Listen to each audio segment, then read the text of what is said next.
Balik karsel ang sarong construction worker makalis na maaresto sa pigkondusir na bypass operation kang otoridad alas 2:05 nin hapon kasuudma sa Zone 4 Barangay Triangulo, Naga City.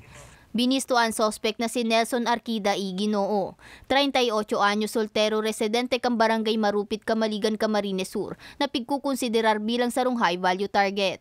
Sa impormasyon, naaktuhan si Arquida sa pagpapabakal ng iligal na droga sa ahente kang PDEA na nagsirbing pusher buyer na nagresulta sa pagkakaaresto sa iya. Nakuha sa posisyon niya ang sarong natay transparent plastic bag laugan sang 200 gramo ng pigtutubod ang shabu na nagkakantidad sa 180,000 pesos.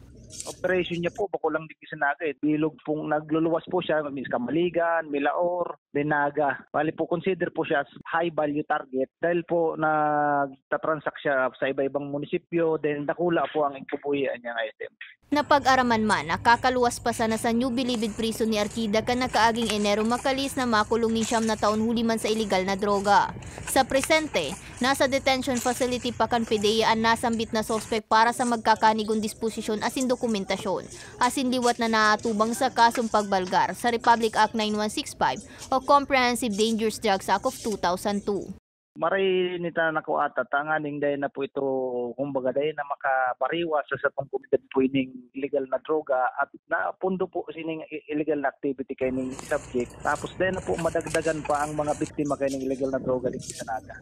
Mientras tanto, sa Barangay Bautista, Labo, Camarines Norte, arestado man ang sarong newly identified drug personality sa bypass operation kang PNP alas 11:10 ning banggi nakalis na Domingo, Hunyo 2. Binisto ang suspect na si alias Jeff, 40 anyos, may agom, residente kang Purok 3 Barangay Burabod, parehong Banwaan. Nakuha sa posisyon kan suspect ang 7 transparent plastic sachet laugang pigtutubudan na shabu na may gabat na 15 gramo asin nagkakantidad ng 120,000 pesos.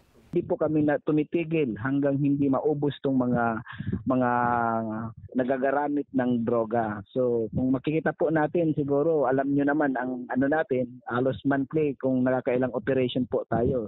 Sa presente, nasa kustudiya pa kan otoridad ang suspect na naatubang man sa kasong pagbalgar sa Republic Act 9165 o Comprehensive Dangerous Drugs Act of 2002. Para sa mga baretang tatak Bicol, May Arango.